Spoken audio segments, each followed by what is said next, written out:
Get stealing, woo, wheeling, dealing, limousine riding, jet flying, son of a gun. Yeah! Kurt Angle, yeah! Why, Triple H, you son of a tell me why! And Tony Khan, this is also on you! I am going to ruin wrestling. Just get over it!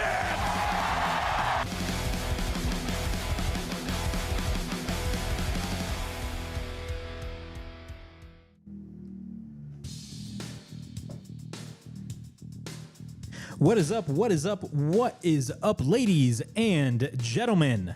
It is yours truly, Flamin' Ricky DeRays, right here on episode 11 of the WrestleHavoc podcast. It is Sunday, July 6th, 2025.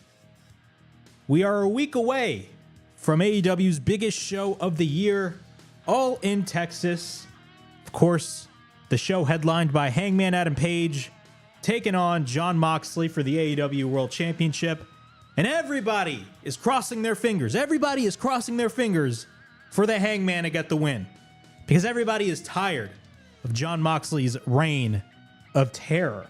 Of course, we're going to be talking about All In right here on the show. Plus, we got 3 WWE shows this weekend. 3. NXT Great American Bash, Saturday night's main event, and WWE Evolution.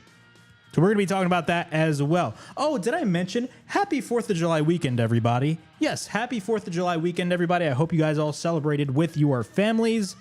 But we're here, right here on YouTube, and we're going to be talking about all things professional wrestling right here on the WrestleHavoc podcast. Before we get into all this craziness, please make sure to like and subscribe to the WrestleHavoc channel right here on YouTube, in which we discuss everything in and outside of the squared circle. Make sure to like and subscribe for more content, and as the friggin' referee would say, ring that damn bell for more notifications. Also, if you guys are watching the WrestleHavoc podcast on WNN platforms, that being the WNN app, the Facebook page, or the YouTube channel, I thank you guys very much. Of course, we're going to be talking about all things professional wrestling right here on this edition of the show. We're going to be talking about All In, all that stuff. Britt Baker's also in the news. Apparently, she wants to leave AEW as she isn't being utilized on television. But there's a lot of different perspectives when it comes to that story. So we're going to be talking about that and much more right here on episode 11 of the WrestleHavoc podcast. But without any further ado, let's get straight into the show. And we're going to start off, ironically, I just mentioned Britt Baker, but we are actually going to be starting off with Britt Baker. Britt Baker has been in the news throughout this week. Of course, Britt Baker is the former AEW Women's World Champion.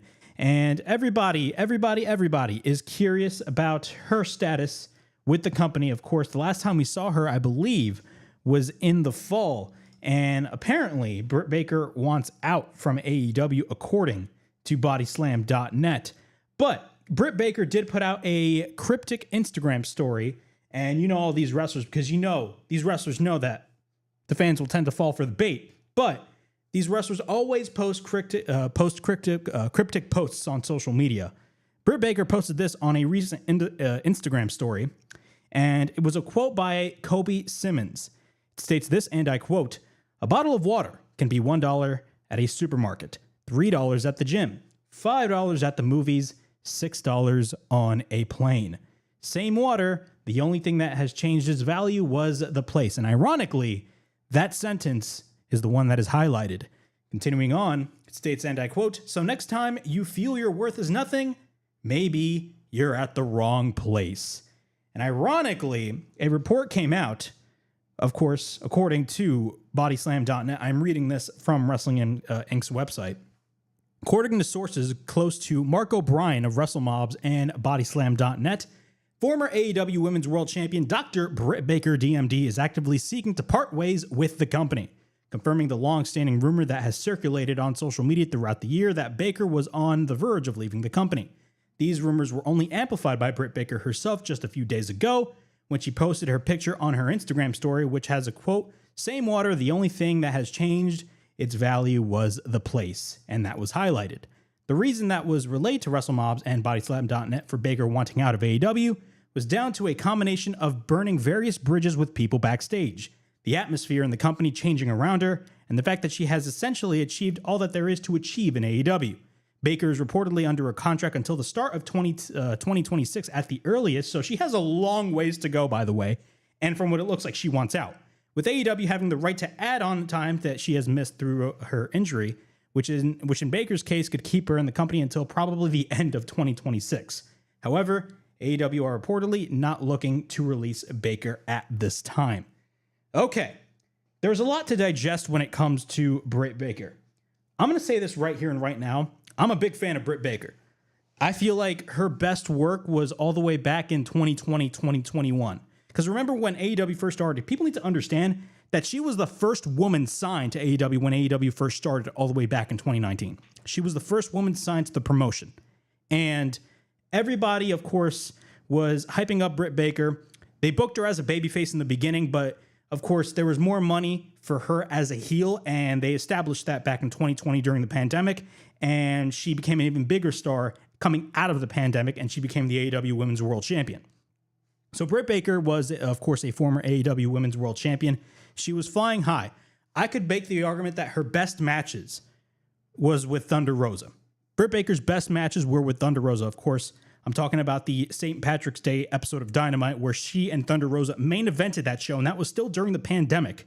They main evented the show, and they had a street fight, and it was arguably one of the best women's matches in AEW history. Not only that, it was not only, in my opinion, not only one of the best women's matches in AEW, but one of the best women's matches in women's wrestling. And we're going to be talking a lot about women's wrestling on this show when we talk about Evolution, but that's another story for another time. But also, she had a year later a match against Thunder Rosa inside of a steel cage where Thunder Rosa became the AEW Women's World Champion. And ironically, I mentioned Thunder Rosa winning the AEW Women's World Championship.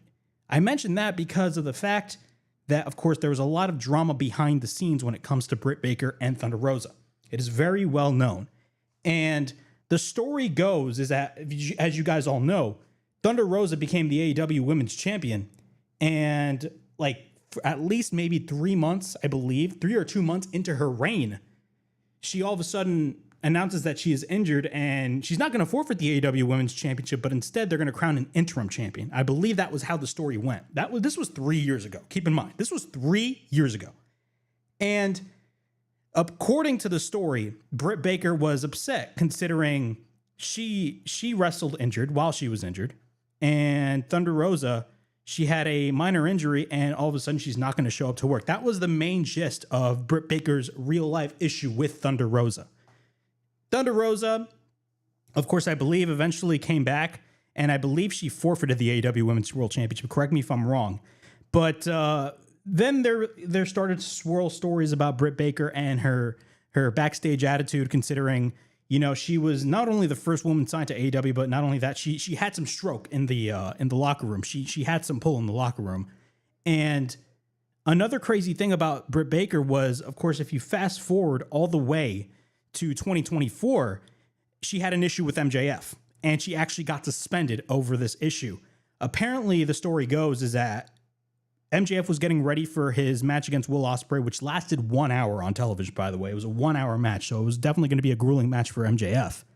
And the story goes was roughly before the match started, or before the show went on the air, I believe, Britt Baker was upset, and she was talking a lot of smack about MJF and his current girlfriend, Alicia, too, about stuff in the past. And there was a lot of dirt sheet reports coming out stating that MJF barged into the women's locker room and he threatened Britt Baker, which was not true, by the way, because if that was the case, MJF would have been the guy that would have been suspended, but MJF was not the guy that was suspended. And MJF went on record and stated, all of the reports that you see are not true at all. So apparently the story goes was that Britt Baker was allegedly upset, and she was talking a lot of smack towards MJF and Alicia, too, who I believe AEW hired during that period of time. But from what is documented, clearly Britt Baker was an issue. Clearly Britt Baker was an issue in the women's locker room. And from what it looks like, she did have a bad attitude. Now, am I going to sit here and say all of those stories that we hear about Britt Baker all over the internet are true? I don't know. The only person that knows are the people in the AEW locker room and the people that are, or I should say the people that are in the AEW locker room, or Britt Baker herself. That's all I'm going to say about that. But you can't deny that Britt Baker was at least one of their top stars, at least in the women's division throughout the last couple of years. And another incident that I want to talk about was last year. Of course, she came back. She got suspended roughly before her big match with Mercedes Moné, which ended up being a dud. It was not really that good of a match. Britt Baker was set to feud with Serena Deeb. And what happened was they had a segment on television, on Dynamite, and Serena Deeb comes out. I believe Britt Baker just finished a match. And Britt Baker outright, and the camera shows this, and I'm not going to sit here and not point the blame at Britt Baker, but the AEW production team is absolutely terrible. I'm not a fan of AEW's production because they always, either miss spots or they tend to show things that you're not supposed to show when you're producing wrestling. But they flat out pointed the camera at Britt Baker, and Britt Baker, without the microphone, she flat out says, "Nobody cares." And it came across so bad. It came across so bad to the point where a lot of people took that to social media and were like, dude, is Britt Baker going into business for herself? And we all know going into business for yourself is a big no-no in pro wrestling. Pro wrestling is all about trust. And that looked very bad on Britt Baker. Britt Baker looked really horrible. Like you're trying to sell a feud. I'm not saying that Serena Deeb versus Britt Baker would have been a groundbreaking feud. No, it was not. It was just going to be a generic women's feud. But again, if you're working with somebody else and you go out of your way on television and state nobody cares without the microphone, just like literally in the ring, just dangling in the ring and saying nobody cares, you're acting like you don't care at all, then we got a problem. And then since then, I believe Britt Baker hasn't been seen on AEW television since. Britt Baker hasn't been seen on AEW television for almost a year now. In a couple months, it's going to mark a year. And I'm going to say this right here and right now. I think it's a little bit of a travesty that Britt Baker is not being utilized on television. But at the same time, I think AEW does have a valid reason as to why they're keeping Britt Baker off television. Because learning from the whole CM Punk madness, I feel like Tony Khan is in a position where he's like, hey, I don't want another headache in my locker room. Now, granted, CM Punk, you can call him a headache, but at the same time, he does have some valid reasons as to why he's upset. But that's another story for another time. Britt Baker, on the other hand, is not CM Punk. She is a big star, but she's not CM Punk. Britt Baker, as reported by a lot of reports throughout the past couple of years, did have an attitude problem. But again, it's up to Tony Khan to really mend fences and talk to Britt Baker. If Britt Baker clearly has a problem with AEW and she wants out, release her. Tony Khan has a tendency to have issues with a lot of guys, not even have a lot of issues with a lot of guys. A lot of wrestlers in AEW, whenever they're not booked or essentially not being booked, they're essentially benched. What do I mean by benched? They're basically sitting at home or sitting in catering, doing absolutely nothing and collecting a paycheck. And then these talents get frustrated. People need to understand, it'd be great for you to do nothing and get a nice paycheck. It's great. But at the same time, pro wrestlers are built differently. Pro wrestlers are, they care about their craft and they care about their profession. And a lot of pro wrestlers do not like being benched. What's the point of them flying all the way to another state or another city only for them to sit in catering and do nothing?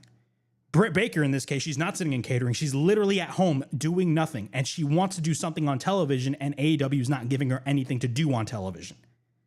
And now we see these reports of Britt Baker wanting to leave the promotion, according to bodyslam.net. Not to mention, she posts this cryptic story on Instagram talking about if the prices have changed in a certain area, the problem is not you, the problem is the place.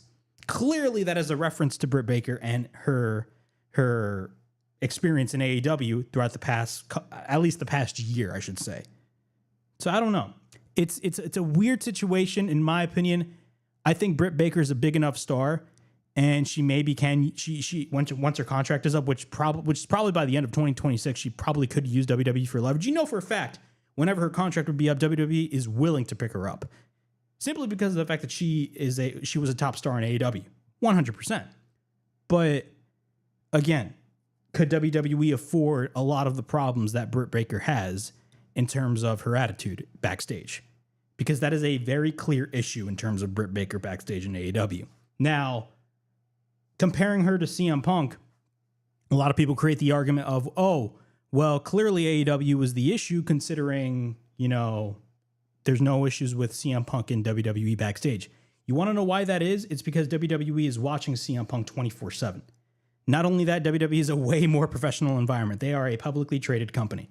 It's very different than AEW. AEW is only establishing itself, and they've only existed for 6 years. You know what I'm saying? It's a very different environment. Britt Baker, although she has her attitude problems, although there's a lot of issues involving Britt Baker with the whole Thunder Rosa situation, with the MJF incident, her talking smack about Alicia too. Apparently, her and Jamie Hayter are no longer friends. Apparently, that is the story. I mean, dude, I think we're at a point where I think Britt Baker needs to look at herself in the mirror and look at herself as probably the problem, but I don't think that is the case. This is just me making assumptions. I'm not Britt Baker, so I don't know what I'm dealing with. And honestly, who is for me to say?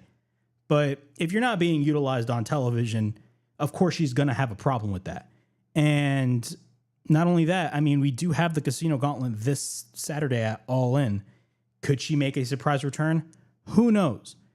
But there's another thing where a lot of people are talking about in terms of talent in AEW not being utilized. A lot of people are talking about a lot of the day one people, the people that started in AEW since the first day the company was announced, since day one. A lot of day one people are being pushed to the side, and Britt Baker is one of those people. And on one hand, it's a very shady thing to do because you're favoring new talent over talent that's stuck with you thin since the beginning. But people need to understand that promotions always evolve. When you're running a business, when you're running a promotion, you always need fresh new talent. You always need fresh new talent because you're trying to build towards the future. And in terms of Britt Baker, it sucks that she's not being utilized, but maybe there could be a valid reason as to why Tony Khan is not utilizing her. Maybe Tony Khan does not want to deal with all of her backstage drama. I have no idea. I'm not defending Britt Baker. I'm not defending Tony Khan. I think it all depends on a serious case of them sitting in a room and hashing it all out. Does Tony Khan sign her eventual release from AEW? Does Britt Baker come back to television? We're going to have to wait and see. Because you guys need to understand, it's not like Britt Baker's contract is up. Britt Baker's contract is not up at all. Britt Baker, her contract is up all the way till 2026, till next year, and most likely to the end of next year. So she has a long time until her contract is up. But she wants to leave now, as the reports are saying. If she wants to leave now, I think it's in Tony Khan's best interest to let her go. Why are you, this is what bothers me about Tony Khan. If you have people that want to leave, let them leave. What Tony Khan does is he just lets them sit at home while they're doing nothing with them. We've seen this time and time again. We've seen this with Rey Fenix. More recently, we've seen this with Ricky Starks. You remember last year, Ricky Starks wanted to be utilized on television so badly. Ricky Starks looks like a star, and they're not even utilizing Ricky Starks at all because they had no plans for him. They had no plans for Ricky Starks at all. So what does Ricky Starks do? Ricky Starks, he ends up going to the Independents. He shows up at a GCW show at American Dream Mall, which I, by the way, was there. I was there when he made his GCW appearance. And they announced Ricky Starks for another GCW show, I believe in a month later. And unfortunately, what happened was AEW pulled Ricky Starks from that GCW show. Now, the reason as to why they pulled Ricky Starks from that GCW show was because of the fact of Effie, who is a wrestler that wrestles for GCW, talked smack about Tony Khan on his recent podcast. And that, of course, led to Tony Khan allegedly being upset and pulling Ricky Starks off the show. Now, what's the problem here? Number one, if you are a promoter like Tony Khan, I could care less about what others say about me. If I'm a promoter, I don't care. I don't care because I got more money than you. and I can make situations go away like that. But I feel like the guy who was hurt the most was Ricky Starks, because they announced a match with Ricky Starks at a GCW show and they pulled him off the show. So think about this. You're in a situation where you want to be utilized on national television, but your current promotion that you are currently signed to is not doing anything for you. And they're essentially benching you, but you do have the option to work the independents. So you do work the independents. You make a big splash at a GCW show, and then you get announced for another GCW show, only for them to essentially pull you out of that show. It sucks. It's a terrible situation. Many wrestlers have dealt with Tony Khan and his poor decision making. Like, dude, if you are a wrestler in AEW, if this is what Tony Khan should do. If you have wrestlers on your roster that don't want to be utilized at all, just let them go. Let them go. Some people may create the argument of, hey, but then they're going to go straight to WWE. Yeah, they're going to go straight to WWE. What else? Where else? What's the problem with that? If they don't want to be here, let them go. If Britt Baker does not want to be in AEW, let her go. That's it. That's all you got to do. Why are you wasting money on somebody that you are actively not utilizing on your roster? Why? Because I guarantee you Britt Baker is getting paid big bucks. She's getting paid millions of dollars, by the way. You know, some people may create the argument that Tony Khan is overpaying in terms of his talent, and you may think that is true. But imagine you are overpaying somebody for them to do nothing. Isn't that just wasting money? I don't know, man. I don't know. But in terms of Britt Baker, either Britt Baker hashes it out with Tony Khan and she returns to television, or Tony Khan eventually just signs her release. That is it. Maybe you can just add a non-compete there. I don't know. But, I mean, this whole Britt Baker thing, it really does suck. Yeah, Britt Baker has caused problems with the locker room. But at the end of the day, I mean, look, wrestling is not all sunshine and rainbows when you're in a backstage environment. It's like any other job in the world. You're going to deal with people that you don't like working with. That's just the nature of not only the business, but that is just the nature of life. That is just the nature of life. It's the nature of life. And what Britt Baker, I feel like, look, I think Britt Baker does have a big ego. That's just my opinion. I genuinely do believe that she has a big ego, but I feel like I don't think she's actively trying to shove herself down everybody's throats. I feel like she actively cares about AEW. But at the same time, if you're in Tony Khan's position, you have a business to run. And it's not all centered around Britt Baker. So yeah, if Britt Baker wants to leave, Tony Khan should just sign on her release, end off, and that's it. Let her go somewhere else. Let her go to WWE. And you know for a fact WWE would sour at the fact that they got Britt Baker. You know they're going to get Britt Baker once her contract is up. You know they're going to get Britt Baker. Why wouldn't you get Britt Baker? I mean, look at what they did with Mariah May. Mariah May had a 1-year contract with AEW. She used AEW as leverage, which is a smart move if you are a wrestler. I think I should advocate for a lot of wrestlers. Know your worth. Know your worth. Mariah May was smart. She signed a 1-year deal with AEW, and in a 1-year span, in less than a year, a couple months into her run, she became the AEW Women's Champion. Now, granted, she had a lackluster run as the champion, but she had a phenomenal story with Toni Storm. And the whole feud with her and Toni Storm bumped her stock. It bumped her stock up, and she became a valuable asset to WWE. And now she's signed with NXT, and she's going to do great things in WWE right now. I refuse to call her, what is her current name? I completely forgot. Blake Monroe. Blake Monroe. That's Mariah May's current name. But Britt Baker, I mean, look, Britt Baker, she's not the best in-ring performer, but she is somebody who is marketable. And AEW, at least when they were pushing her on top, she was 100% marketable. If WWE got their hands on Britt Baker, they are going to market her 1,000 times better than AEW did. Now, granted, I'm not going to sit here and say AEW did a bad job with them marketing Britt Baker, because they actively did. They did. When she was the champion, oh my God, she was everywhere. But if WWE ever gets their hands on Britt Baker, you know they're going to market her like a top star, and she's going to shoot straight to the main roster. But yeah, those are my thoughts on Britt Baker. All right, moving on. In terms of AEW, of course, we got All in Texas. All in Texas is going to be taking place this coming Saturday. Now, normally All In throughout the past 2 years took place at Wembley Stadium. They announced the show for Texas, and it's going to be taking place at Globe Life Field, and that stadium holds roughly around 40,000 people. Now, I will say this. AEW did struggle to sell a lot of tickets for this show. Their initial capacity for this show, the initial capacity of tickets that they were going to be selling was around 18,000. They bumped it up to 23,000. As of right now, the ticket sales for All in Texas are relatively strong. According to WrestleTix, and you guys see the chart right over here, this is the tweet that I edited. Well, I didn't edit the tweet, but you guys know what I'm saying. I added both images right next to each other. I don't know why I mentioned that on my show.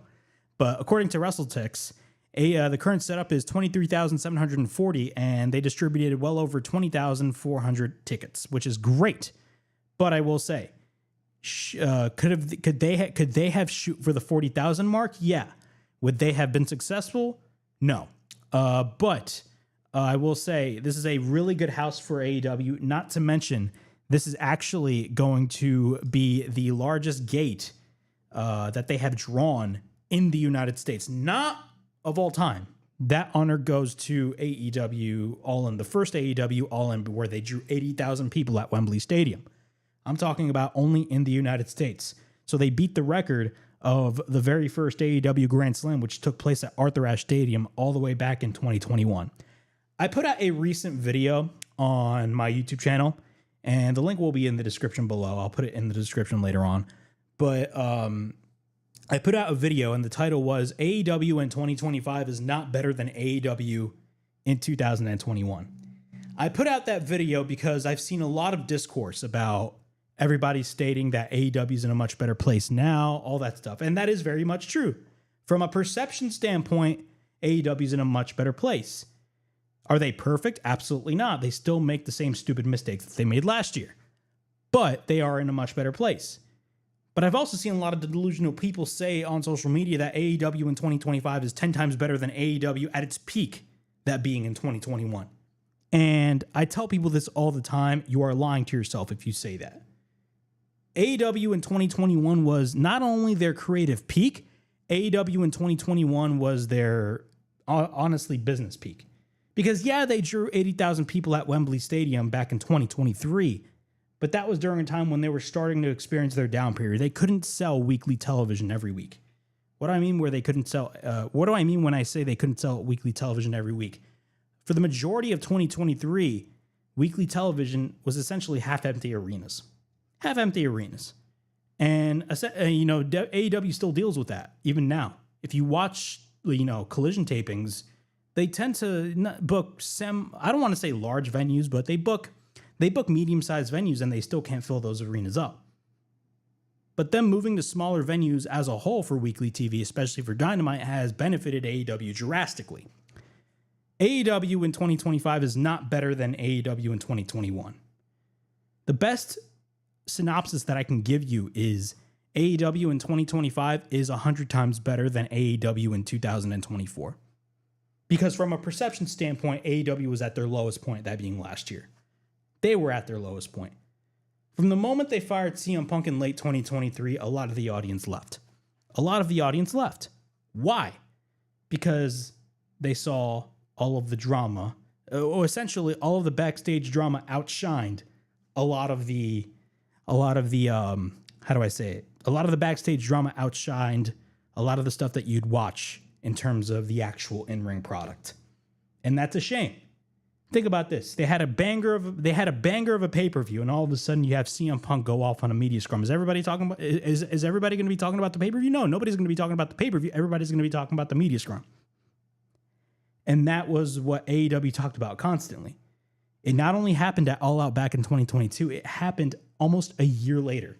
Involving CM Punk in their biggest show of the year. What should have been the talking point was AEW selling 80,000 seats at Wembley Stadium. But instead, all people were talking about was the fight that he had with Jack Perry, which ultimately led to his firing. But that was the past. AEW in 2025 is in a much better place from a perception standpoint. Now, business-wise, Tony Khan may tell you that we're all up. We're up in the last couple of quarters. All things is great. And I hate talking about the ratings, but if you look at the numbers, AEW is relatively down. They average around 600 to 700,000 viewers a week. In 2021, they averaged around 1 million viewers every week. Clearly, the audience dropped. But in terms of All In, it's going to be a great house for All In. I'm very much excited about All In. I think it's going to be a great show. The card is absolutely stacked. And I'm actually going to be pulling up a tweet by Tony Khan talking about counter programming, because Tony Khan was interviewed a lot by a lot of outlets, a lot of media outlets, and he was talking about WWE counter programming AEW. And it is a great talking point, because if you really think about it, Tony Khan is the type of person that was not really that good when it comes to PR. He was not really that good when it comes to PR, and he would tend to fall for the bait. What do I mean by that? If WWE put a show head-to-head against their show, Tony Khan would essentially go on a Twitter tirade. He'd go scorched earth on Twitter. And the best example of this was all the way back in late 2023, where, of course, Dynamite went head-to-head against NXT, and he said a lot of things about Triple H and Shawn Michaels, and he eventually got cooked, as a lot of the kids would say nowadays. But nowadays, I feel like this whole down period of AEW, I feel like it has humbled Tony Khan a little bit. And a lot of his media responses as of late has been very professional, and you can tell Tony Khan has 100% learned from his mistakes. So in a recent quote by Tony Khan, he was asked about WWE counter programming AEW with 3 shows, because that is very true. They are counter programming AEW with 3 shows. One of them are going head-to-head with All In. 2 of them are not going head-to-head with All In, but that is still counter programming. He stated this, and I quote, "Well, I think we're going to put on a great event, and we have to focus on putting on the best event we can with the best wrestlers in the world. So that's a lot of fun.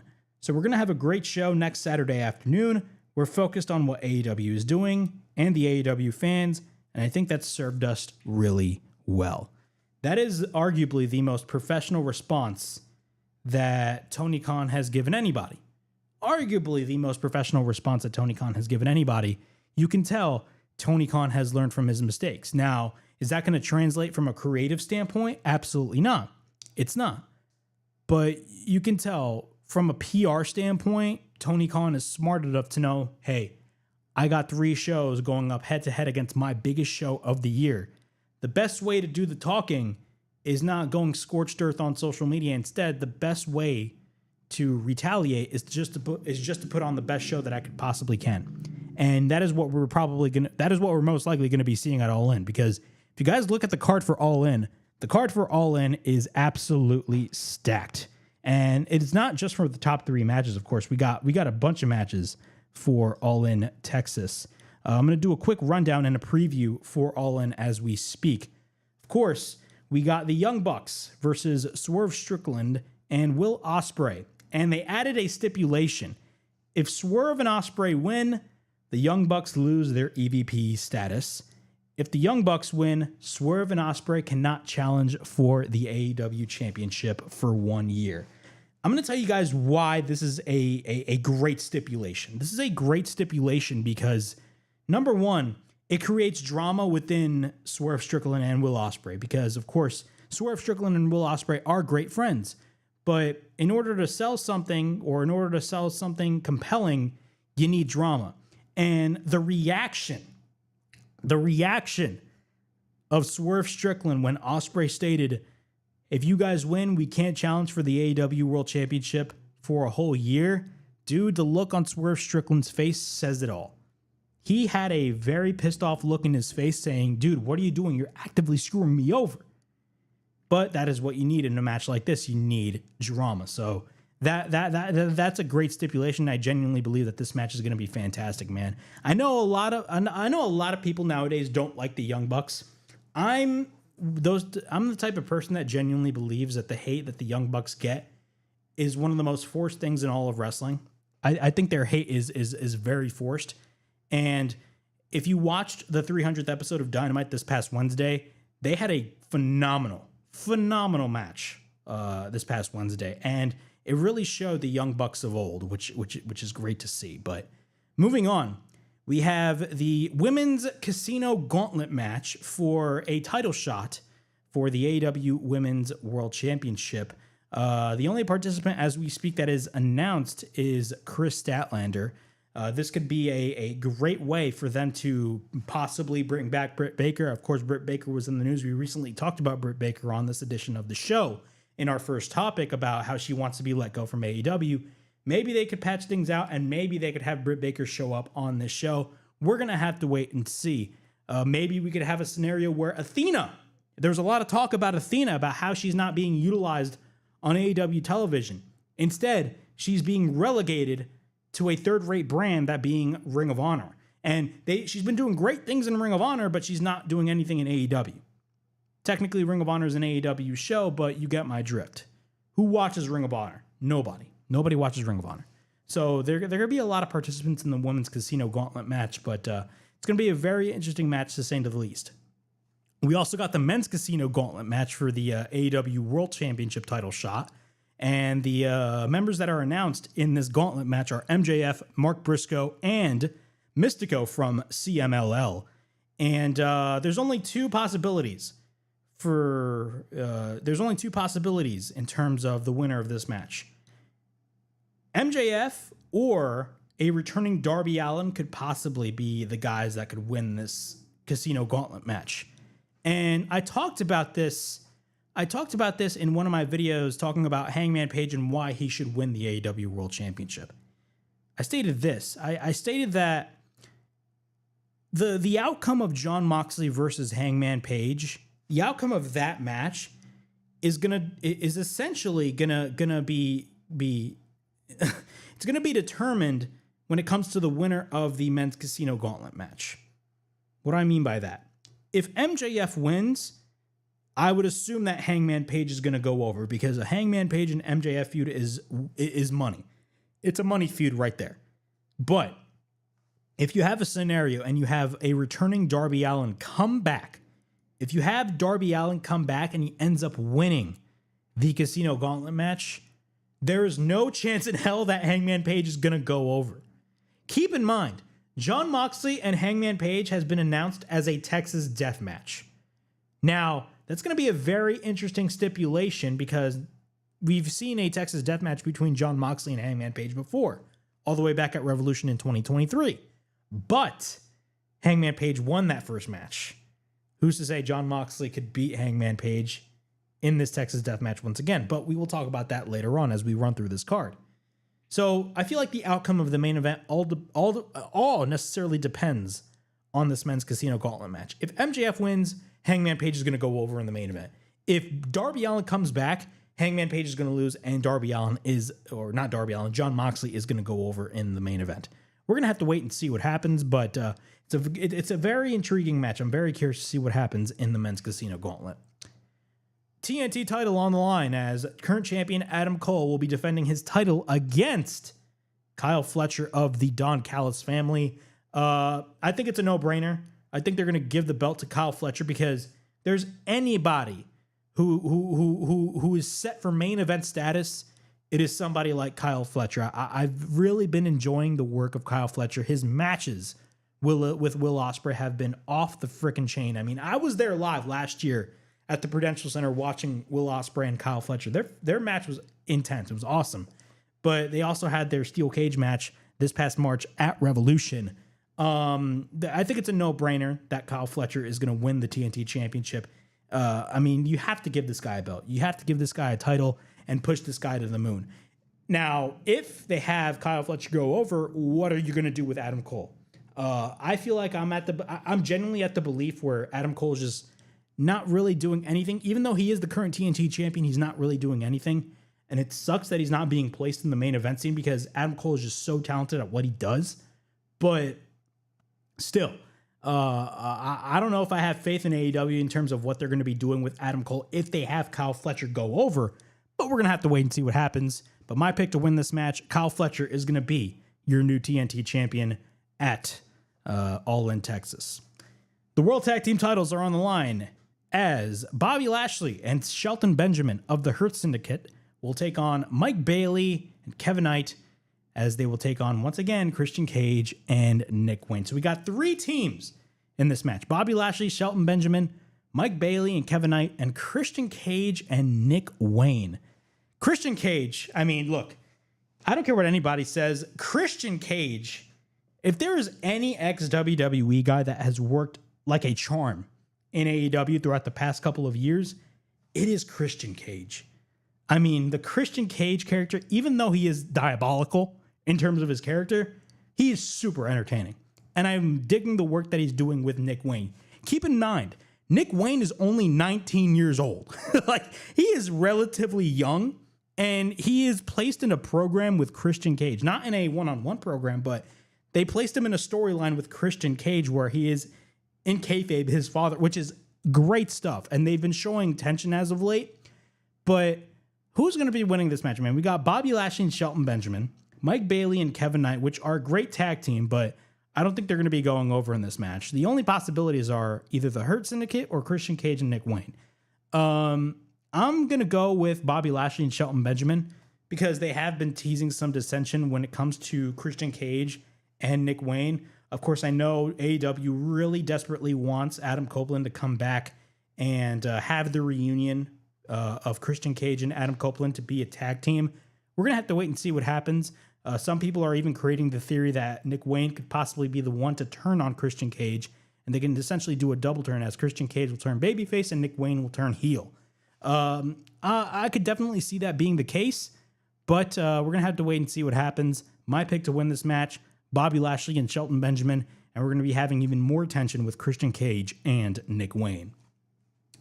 Winner takes all for the AEW Unified Championship. The brand new AEW Unified Championship. Now, I've already said my fair share about the AEW Unified Championship. I think the belt looks fantastic. The belt looks beautiful. My only problem is the name. The name Unified Championship is arguably the worst name for any championship. Why? Because you're going to cause confusion with your audience. I mean, you're already causing confusion with your audience when you have an international championship and a continental championship. That already, in and of itself, is causing confusion. I was always at the thought that having a continental championship made no sense at all. Because, as you guys know, they unveiled the Continental title when they were doing the Continental Classic, and when they were doing the initial Continental Classic. And it had a lot of fans scratching their heads, and rightfully so, because if you're going to have a round-robin tournament, instead of winning another championship that is eventually going to be pointless, because one of the biggest criticisms that AEW has as a product is the fact that they have way too many championships. It's almost as if, like, when you're watching the show, almost everybody has a championship. And at that point, if there is a sense of everybody holding a championship, it is only going to diminish the value of those titles. It's only going to diminish the value. And I was always at the belief that less is more. And the fact that they unveiled a brand new championship as the Unified Championship, it made no sense. Now, them unifying the International and the Continental title makes sense. But I think it would have been a little bit smarter for them to call this title the AEW Intercontinental Championship, because it's right then and there. The Intercontinental Championship would have made way more sense instead of calling it the Unified Championship. But some people are creating the theory that this could possibly be AEW's way of creating an unofficial secondary world championship, which, I mean, again, that could be the case. And it also sparked a lot of conversation in terms of the outcome of Hangman Page and Jon Moxley as well. But we got Kazuchika Okada versus Kenny Omega. Of course, these guys are no strangers to one another. They've had classic bouts back in New Japan Pro Wrestling years ago, back in 2017, and arguably had a lot of people outside of New Japan, people in WWE, literally being like, "Oh my God, this is like literally the greatest match of all time." And it was. But when it comes to Kazuchika Okada and Kenny Omega, it's a very interesting match. simply because we've seen it many times in New Japan. But this is the first time we're going to be seeing a match this big on American soil, which I'm definitely excited about. You knew for a fact that once Tony Khan signed Kazuchika Okada last year, you knew for a fact that he wanted to do Kenny Omega versus Kazuchika Okada. And I thought that they built this match relatively well. Could it have been better? Yes. Of course, it is now involving Kota Ibushi, which is, of course, Kenny Omega's longtime best friend. Of course, they were a tag team called the Golden Lovers. But the build involved Kota Ibushi. And, of course, they had an angle where Kenny Omega came back from the stomp that he suffered from Kazuchika Okada a couple of weeks prior on Dynamite, in which he was literally bleeding out blood from his mouth, which looked absolutely horrifying. And they brought back Kota Ibushi to try to do the angle where Kenny Omega comes back and makes the save for his best friend. And by the way, Kota Ibushi looks ripped. Because if you guys don't, I mean, Kota Ibushi was always a fantastic wrestler, but when they brought Kota Ibushi in back in 2023, of course, Kota Ibushi, he has dealt with a lot of injuries, especially in New Japan. He dealt with a lot of injuries, and he didn't really look like he was in the best shape. Now, when he came back, dude, Kota Ibushi is looking ripped, which is great.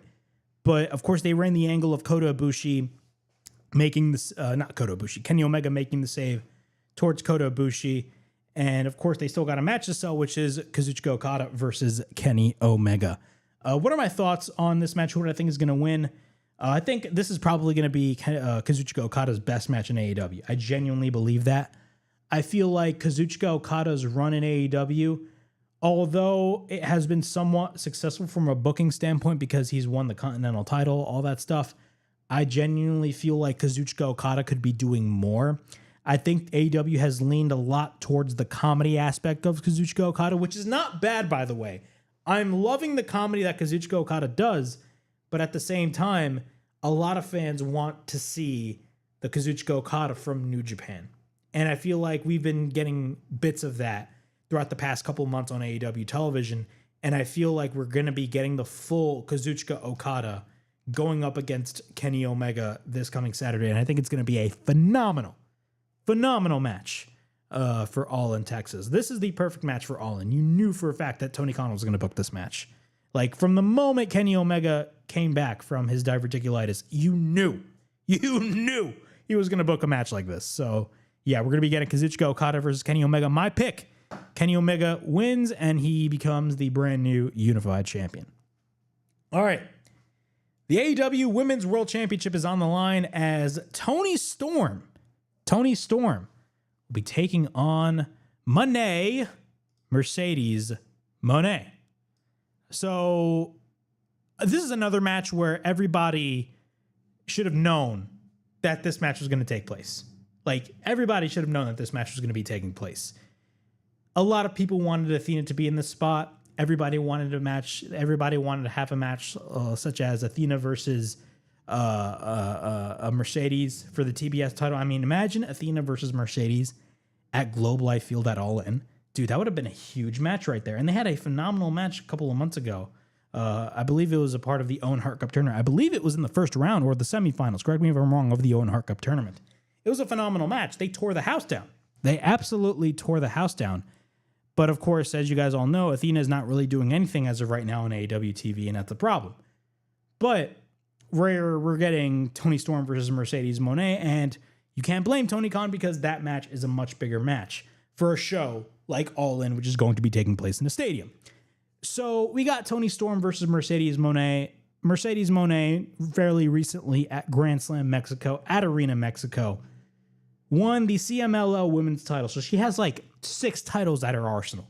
She has like 6 championships. I do not know how she's able to hold all of those titles. I'm being serious. I'm a belt collector myself. I collect belts. I collect replicas and I collect real belts. Dude, those things are heavy. Those things are astronomically heavy. I do not know how she holds all of those titles. I don't know. But everybody's worried that Mercedes Moné is going to go over. Now, there are pros and cons to Mercedes Moné going over in this match. There are pros and cons. The con is that people are going to be upset when Mercedes Moné wins because a lot of people on social media are accusing Mercedes Moné of putting herself over and making everybody else look bad and making everything about her.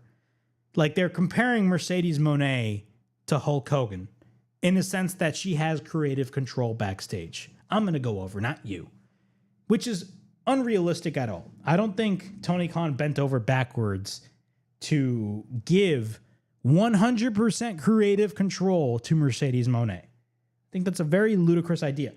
I think he gave the power of giving input to her work to Tony Khan. It's a very different thing. Having input and having full creative control are completely two different things. They're completely two different things. So if she wins, a lot of fans are going to be upset because a lot of fans just don't want to see Mercedes Moné win the AEW Women's World Championship. But at the same time, if she does win, it actually creates a very intriguing scenario. Because if she does win the AEW Women's World Championship, she's essentially going to run the entire women's division. And now it's up to AEW to build somebody up from the ground up in order to dethrone Mercedes Moné of the AEW Women's title. Now, granted, her run in AEW throughout the past year has been kind of disappointing. I like Mercedes Moné, but I haven't really been interested in a lot of work that she's been doing. But a story of her having, I don't want to say a reign of terror because I feel like I'm saying it in a bad sense. Her having a run as the AEW Women's Champion and essentially dominating the entire women's division only for somebody else to come up and dethrone her. It can be a pretty intriguing story, but AEW has to make it an intriguing story, if that makes any sense. So I want Toni Storm to win, but looking in hindsight, or not even looking in hindsight, but looking at it from a realistic standpoint, I think Mercedes Moné is going to go over in this match. I think there's no doubt about it. Mercedes Moné is 100% going to go over in this match. Moving on, we got the Texas Death Match for the AEW World Championship. Jon Moxley, who's been holding the AEW World Championship hostage in a frickin' briefcase, take on the winner of the Owen Hart Cup tournament, Hangman Adam Page. Now, everybody wants Hangman Page to win, me included. I think Hangman Page is the perfect guy to dethrone Jon Moxley. He is the only guy to dethrone Jon Moxley. The only guy. I was an advocate for Darby Allin before, but I've come to the realization, especially if you've been watching AEW TV throughout the past couple of weeks, if you look at the reactions that Hangman Page has been getting, dude, there's no buts or ifs. Hangman Page is the freaking guy. AEW has to pull the trigger. End off. Pull the trigger. Pull the trigger and crown Hangman Page as your champion. Hangman Page has been one of the very few bright spots in AEW throughout the past 2 years. He's been one of the very few bright spots in AEW. And if you really think about it, Hangman Page is the pure definition of marketability. He is the pure definition of marketability. You can market Hangman Page as your top star. You can market Hangman Page as your top star. Now, I know there's been a lot of discourse about this being a Texas death match. A lot of people are afraid that this match is going to involve a lot of interference, considering this match is a Texas death match, which means there's no DQ. But even if this match was no DQ, even if this match, even if this match had DQ, like, think about this. Even if it wasn't a no DQ match, there would have still been interference regardless. But you can tell that this match is going to be overbooked to hell. It's going to be a great match. I mean, Jon Moxley and Hangman Page have had a Texas death match before, and it was considered arguably one of the best matches of 2023. It was a fantastic match. But I was listening to Brian Alvarez on Wrestling Observer Live fairly recently, and he stated that Hangman Page, they had a Texas death match before, but AEW hasn't mentioned the fact that they had a Texas death match before. It's like they're trying to like erase that Texas death match, which I don't see that being the case, but it's very true they haven't mentioned that Texas death match, because eventually if they do mention that Hangman Page beat Jon Moxley before, then it's gonna ruin everything, which I don't think is gonna be the case, but I mean, I could see AEW's perspective on that. But in terms of this match being a Texas death match, I think it's going to be overbooked to hell in a good way. It's going to be very overbooked, especially near the end. A lot of people are even making the argument that this match is going to be very similar to the end of Cody Rhodes and Roman Reigns at WrestleMania 40. Which, if you guys watch that match, I think every wrestling fan has watched that match. That match was overbooked to hell. You had interferences from Solo Sikoa, John Cena, The Undertaker, The Bloodline. It was interferences left and right. Seth Rollins. It was craziness. I think we're going to be getting something similar in terms of this match, in terms of Jon Moxley and Hangman Page. Could we have a sense of Darby Allin? If he doesn't return at the Casino Gauntlet, I do believe Darby Allin will return. But what if we have a scenario in which Darby Allin comes back and helps Hangman Page get the win? So then what you're able to do is, essentially, if you have Darby Allin essentially help Hangman Page win the AEW World Championship, Hangman Page is your champion, and he's riding off into the sunset, and what I assume his first feud as AEW champion, it's going to be MJF. Meanwhile, you still have the Death Riders running rampant, and Jon Moxley wants to go after Darby Allin. You have another feud right there with Darby Allin and Jon Moxley.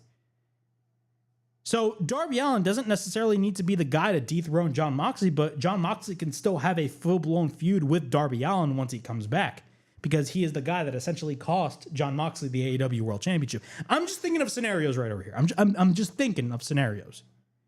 If there's one thing that AEW needs right now, they need compelling feuds, and they need compelling storylines. An MJF and Hangman Page feud is 100% compelling. A Jon Moxley and Darby Allin feud is 100% compelling. And it doesn't need to involve the World Championship. It doesn't need to involve the world. That's just me throwing ideas out the window. We're not throwing out the window, but throwing the ideas out there. But I will say this. This is the perfect opportunity for AEW to pull the trigger on Hangman Page. The Death Rider storyline has been deemed a failure. I don't care what anybody says. It has been deemed a failure. It has been deemed a failure. Why?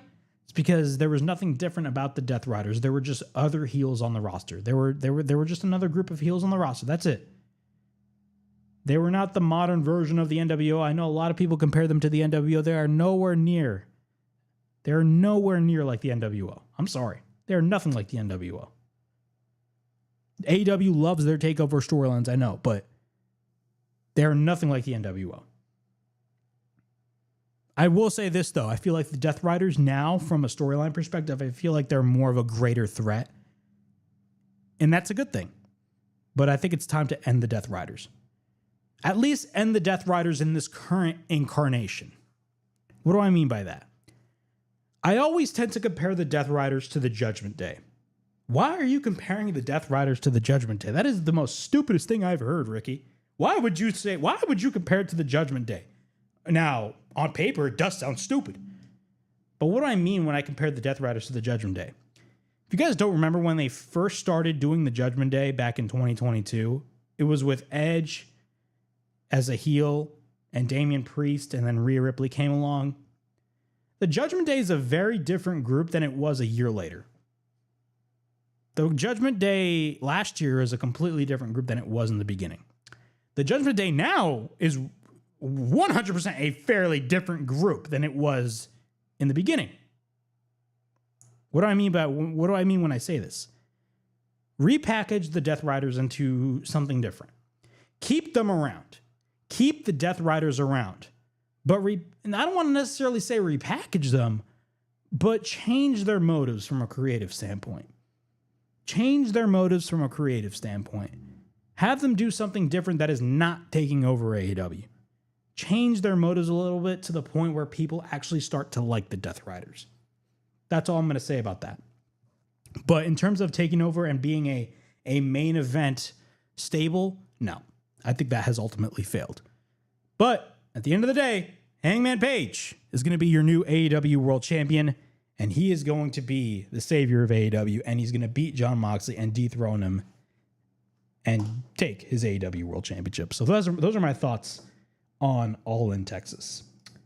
All right, continuing on with the WrestleHavoc podcast. Before we get into all this craziness, please make sure to like and subscribe to the WrestleHavoc channel right here on YouTube, in which we discuss everything in and outside of the squared circle. Make sure to like and subscribe for more content. And as the friggin' referee would say, ring that damn bell for more notifications. Also, I would like to thank everybody that is watching on the WNN platforms, whether that is on the app or on the WNN Facebook page or YouTube channel. Shout out to all you guys that are watching currently live on those pages right now.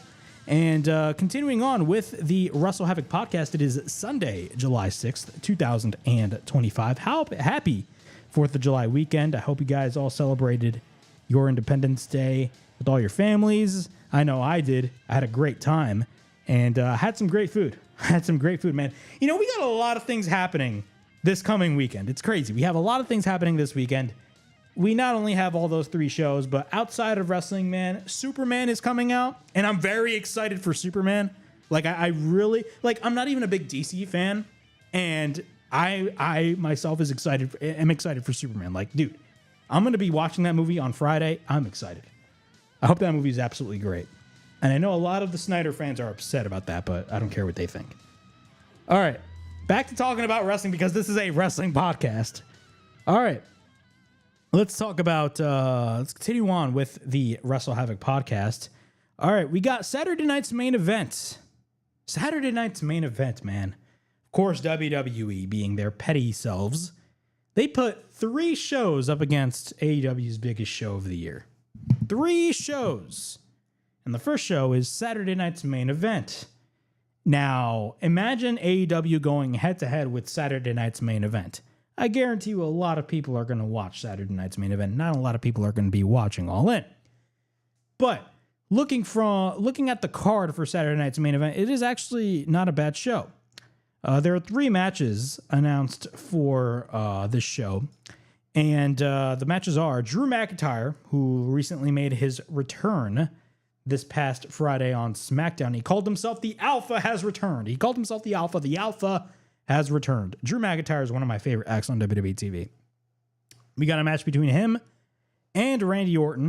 Of course, Randy Orton, after losing to Cody Rhodes at Night of Champions, Randy Orton told Cody Rhodes, "You beat me fair and square, but I urge you to beat John Cena. I don't like it when you beat me only to lose at SummerSlam. I want you to beat John Cena at SummerSlam and take that WWE title from him."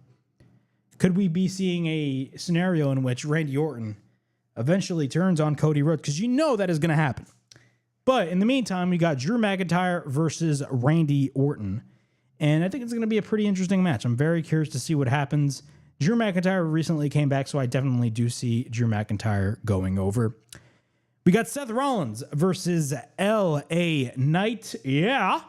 And I feel like Seth Rollins is going to go over. There's no bones about it. I mean, if you're going to try to establish Seth Rollins as a big threat, especially with this new faction, which is not gravitating towards the audience. I know a lot of people that are not a fan of this current faction that Seth Rollins is leading. But I think the best way to establish Seth Rollins as a top guy in terms of this faction is beating LA Knight. But we're going to have to wait and see what happens. I think it's going to be a great match. And then, of course, we got the main event. Gunther versus a returning Bill Goldberg, who's going to be returning in his retirement match for the World Heavyweight title. Yeah. This match is not going to last long. This match is going to be probably less or a little over 5 minutes. Probably exactly 5 minutes. I don't think this match is going to be long whatsoever. Not only that, we got a lot. This is going to be Saturday night's main event, so you know this is going to be on NBC. And you know if a show is on NBC, there is going to be a lot of commercial breaks on this show.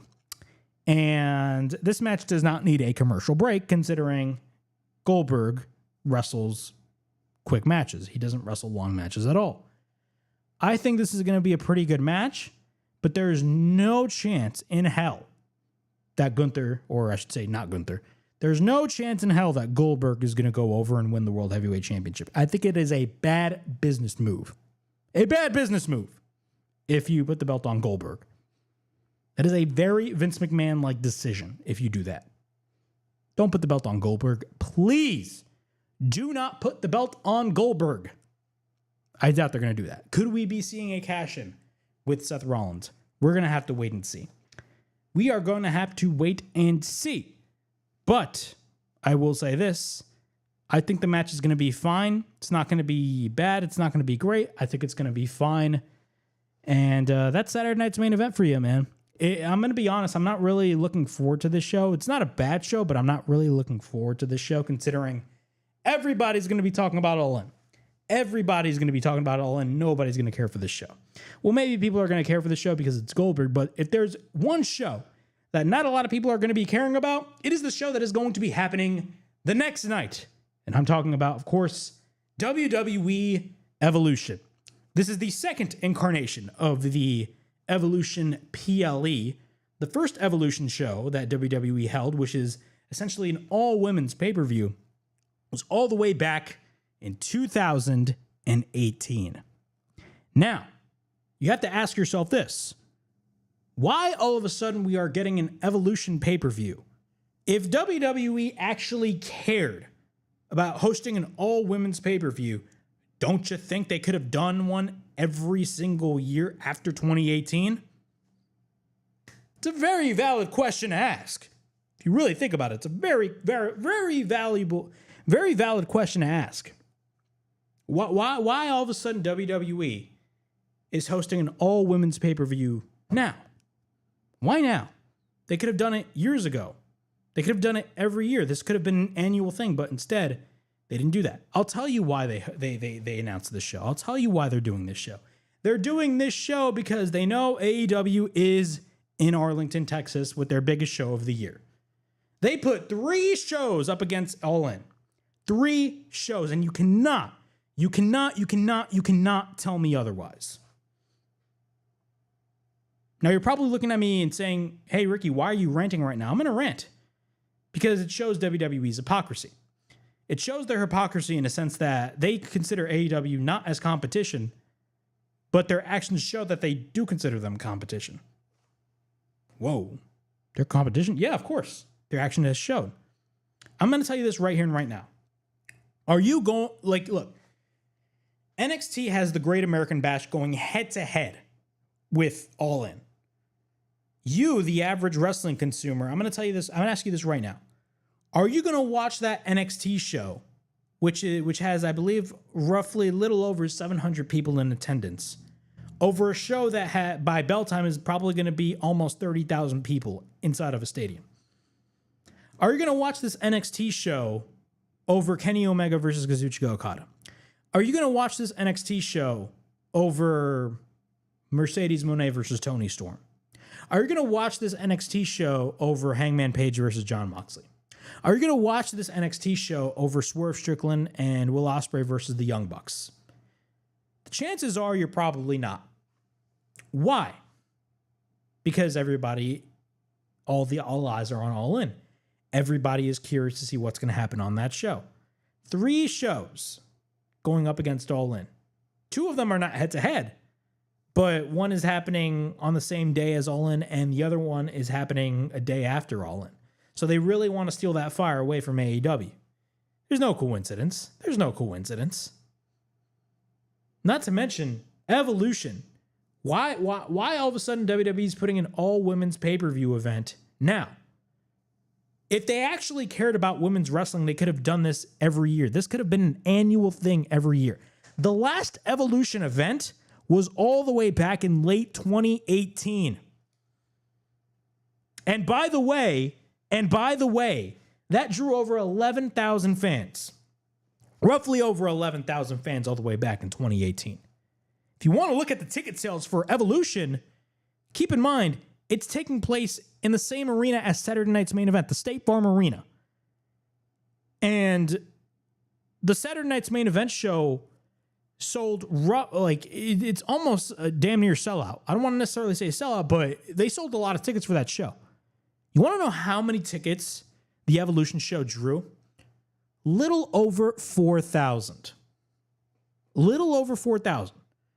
The Saturday Night's Main Event show, which is taking place in the exact same arena as Evolution, is drawing roughly, I believe, over 10,000 fans. And the Evolution show is drawing roughly over 4,000 fans. Why?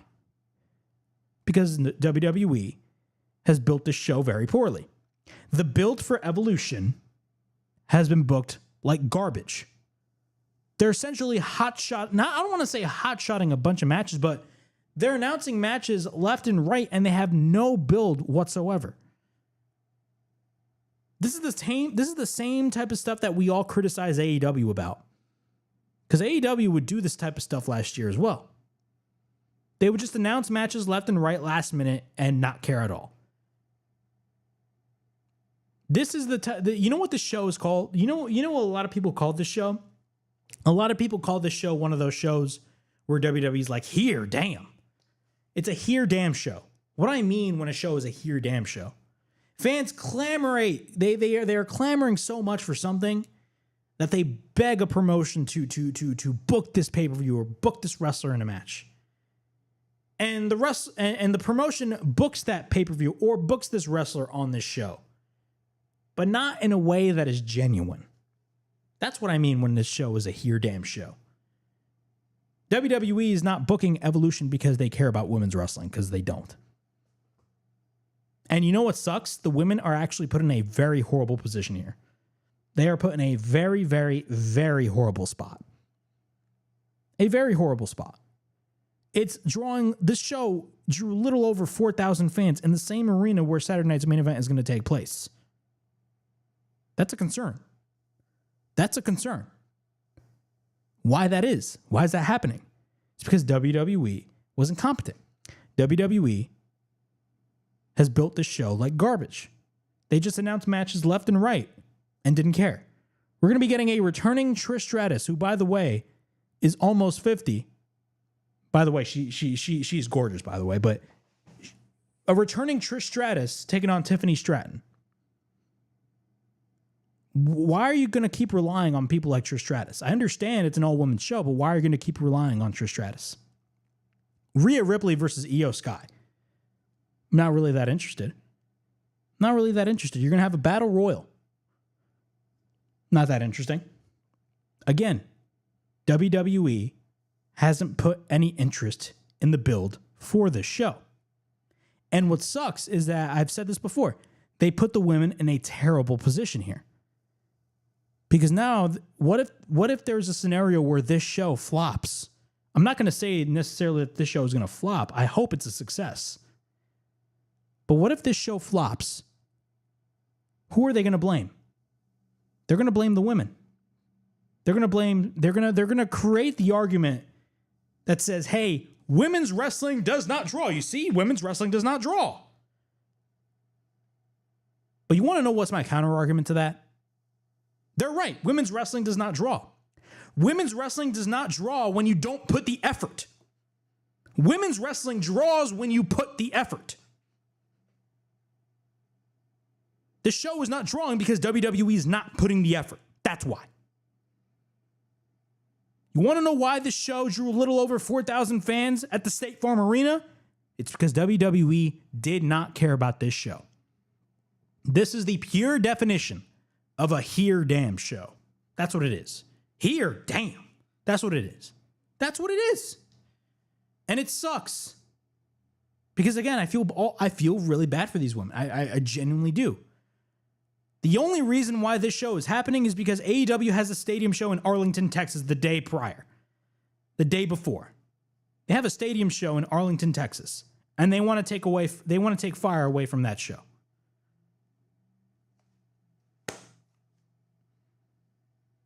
Women's wrestling draws when you make people care. Women's wrestling draws when you put the effort in building up the pay-per-view. That's when women's wrestling draws. When you don't put the effort, women's wrestling does not draw. And it's not just women's wrestling, it's anything. It's anything. It's not even it's anything. It's anything. If you don't put the if this was any other pay-per-view, I would have said the same thing. I would have said the same thing if this was any other pay-per-view. If you don't put the effort in the build, nobody's going to watch. I hope this show is a success. You got a lot of great talent in this card. But again, WWE they poorly executed the build for this show. Poorly. I'm going to be honest. I just don't care about what's happening on this show. And you blame WWE for that. How do you have 3 shows going up against All In? I mean, the people see right through the BS. They see right through the BS. Nobody's going to be talking about this show. Everybody's going to be talking about All In. Everybody's going to be talking about All In. Nobody's going to be talking about this show. And I say that because I'm a realist. And I tell the truth. Women's wrestling draws when you make people care. WWE with this whole build for Evolution, they did not make people care. They just threw matches, thinking that people were going to care. The build for this show has been atrocious. Make people care. That's what WWE needs to do. And if WWE actually cared about women's wrestling, they would have done an all-women's pay-per-view annually every year. How come all of a sudden they're doing it now? Don't you think with the success of the first show, which, by the way, that first Evolution show all the way back in 2018 was a success, you would think that they would do it every year. They should do it every year. But all of a sudden, but they didn't. But they didn't. Why all of a sudden they're booking this show now? They're booking this show now. It's because they have another organization running a stadium the day before. That's why. And it does not come off as genuine. It comes off as desperate. And it's crazy when I'm saying this because WWE, we're still in the era of WWE still relatively being hot. They're doing they're doing crazy business right now. They are the most successful that they have ever been. And they're still doing tactics like this. They do it because they can. And they do it because they don't care about anybody else but themselves. But that's all I got to say about Evolution. Let's do a quick rundown of the Evolution card. Of course, we got the Women's World Title match with Io Sky defending her title against Rhea Ripley. We got the WWE Women's Championship match as Tiffany Stratton defends her title against Trish Stratus. The NXT Women's Championship match as NXT Women's Champion Jacy Jayne will defend her title against Jordynne Grace. We got the Women's Intercontinental title match as Becky Lynch will take on Bayley, will take on Lyra Valkyria in a triple threat match. We got the Women's Tag Team title match on the line, or the Women's Tag Team titles on the line as Raquel Rodriguez and Roxanne Perez will take on Alexa Bliss, Charlotte Flair, and 2 other teams to be announced. We got the Women's Battle Royal, which we do not know who's going to be involved, but I would assume that we're going to be getting a lot of veterans in this match. And we got Jade Cargill versus Naomi. So that is your Evolution. It's not a bad card. I'm fairly interested in this card. I mean, look, Tiffany Stratton and Trish Stratus is a match that was literally thrown together last minute. A literal match that was thrown together last minute. And yes, I said it. I stated earlier that Trish Stratus is almost 50 years old. But I will say, Trish Stratus, in the ring, she's still great. I mean, the match that she had at Payback 2 years ago against Becky Lynch was phenomenal work. But, we have other matches that are great as well. But again, am I excited for this show? No, because we have All In the day before. And that's the show that I'm honestly excited about most of the time. Not most of the time, but that's the show that if you compare all 3 of the WWE shows against All In, honestly, All In is the most excited I am for all 4 of those shows. If you compare all those 4 shows together, All In is arguably my favorite out of all the bunch. Or the most excited I am for all the bunch, I should say. All right, moving on with our final topic right here on the WrestleHavoc podcast. We're going to be talking about AJ Styles. This is going to be our final topic for the show. And so AJ Styles is in the news, and from what it looks like, according to those from that are close to AJ Styles, he reportedly has signed a WWE contract extension. And we're going to be talking about this right here. Of course, this report is coming from F4W Online. The original source is Fightful Select. Fightful Select reported that according to the sources, Styles told close to him that he has signed a 1-year extension. The outlet didn't have clarity on when it was signed or when it ends. In April of 2022, he said that he picked up an option and extended his contract, but didn't clarify how long it was for. It's also unknown if WWE added injury time due to some lengthy absences.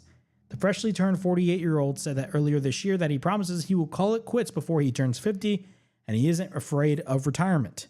In the aforementioned April 2022 interview, he said that he doesn't want to work anywhere else and would love to work within the WWE if he had the chance. Styles is coming off back-to-back June wins over Chad Gable and JD McDonough. He hasn't wrestled since June 16th. All right, what are my thoughts on this? AJ Styles literally is all of the money that AJ Styles is being paid. He deserves every dollar because AJ Styles has earned all of the dollars and cents that he's getting paid. He signed a 1-year extension, and a lot of people were upset about him not going to AEW. And look, in a perfect world, I would love for that to be the case. I'm being serious. In a perfect world, I would love for that to be the case. But I will say this. AJ Styles, again, is almost 50 years old. And I mean this with the utmost respect. I mean, AJ Styles just doesn't do a lot of the stuff that he used to do. He doesn't do the spiral tap anymore. You know what I'm saying? But if AJ Styles is planning on retirement before 50, I don't blame him. I don't even want to say I don't blame him. I respect him for it. AJ Styles wants to do what he wants to do. And if this is going to be his last contract, great. AJ Styles has earned the respect of a lot of people. He's earned my respect. I've always been a fan of AJ Styles. Always been a fan of AJ Styles. AJ Styles, from what it looks like, is now a WWE lifer, and that is okay. And that is a good thing. You know, think about this. He spent the majority of his career in TNA. Left TNA when he was renegotiating his contract or renegotiating for a new contract in TNA.